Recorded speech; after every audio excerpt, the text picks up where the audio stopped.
What's up, y'all? Going to give you a little instructional here to show you how to control and use the iPad app for remote control of your aux.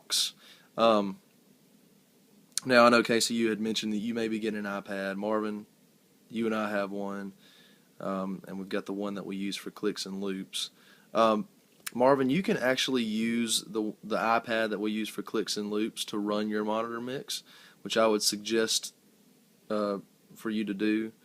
Um, and I've got mine, and I've also got one that belongs to Fondren Church that I'll be bringing as well. Um, Now, Marvin, I would also suggest that you bring your own personal one too. And the reason I'm saying that is because the iPad app is actually a lot more functional than the iPhone app, and it's not.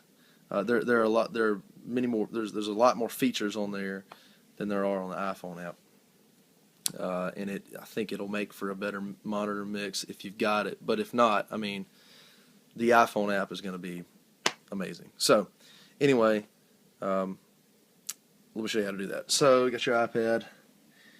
Okay, the first thing we've got to do is make sure that we have downloaded the correct app to make this work. In this case, it's going to be the SL Remote for iPad. That's what it looks like there.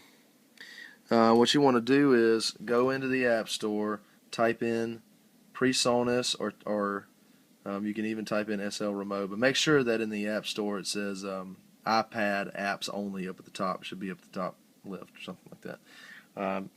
You can either type in PreSonus. Honestly, if you type in PreSonus, that's probably the only thing that's going to come up, besides maybe Qmix. So, but you want SL Remote right there. All right.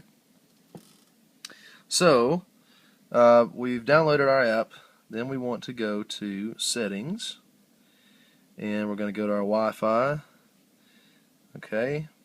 And you just want to make sure that you're connected to the same Wi-Fi network that the computer is connected to. It'll say kernels or Topher or something on there. Okay.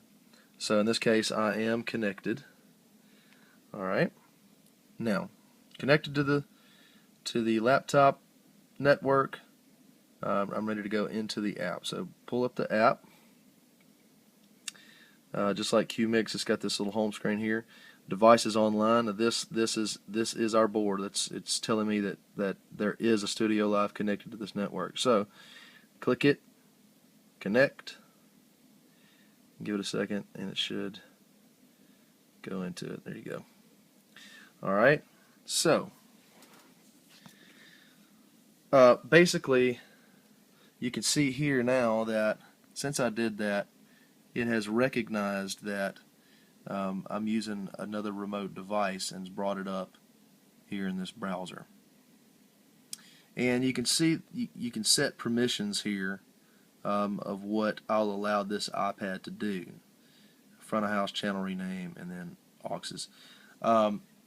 Now, with the I will probably enable everybody's iPad to actually control front of house, but you've got to be really careful with that, that you're on the right page on the iPad app, because you could be controlling things in the front of house and not your aux mix.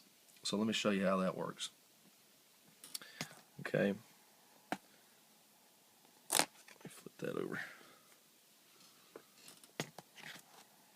Alright.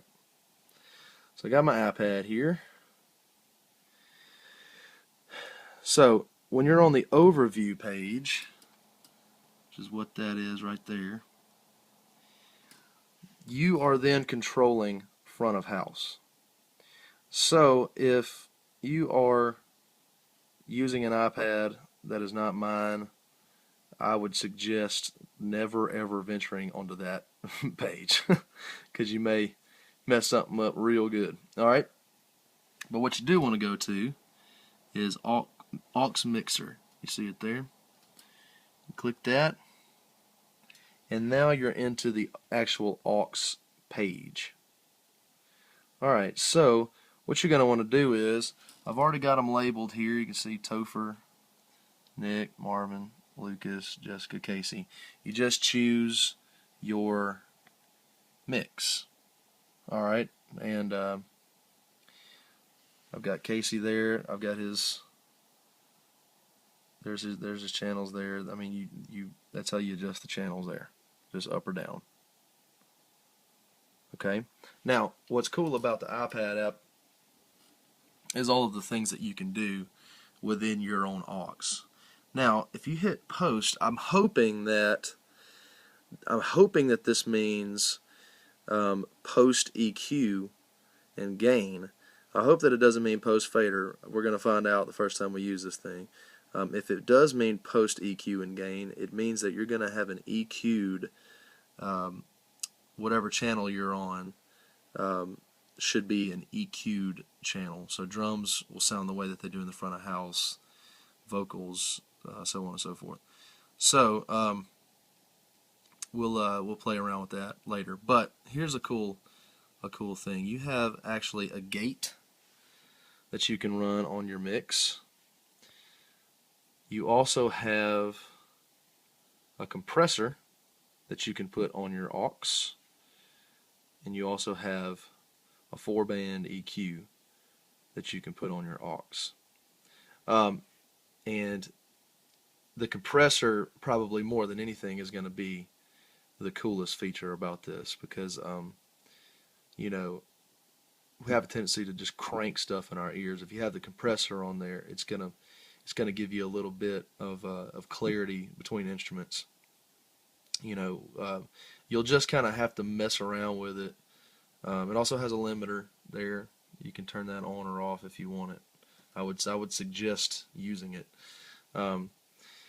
But you'll just kind of have to play around with these: threshold, ratio, attack, release, and just kind of tweak it to where it sounds just right in your mix.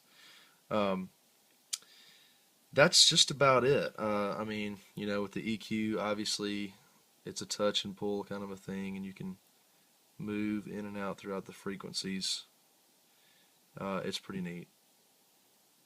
It's pretty cool. And then if you totally screw that up and can't figure out what you did, then you can just kind of turn it off. It's pretty nice. Okay, so that's basically it. It's pretty simple. Again, just make sure that if you're using this app, you don't ever go to overview, because then you're going to be in the front of house page, and that's not going to be good.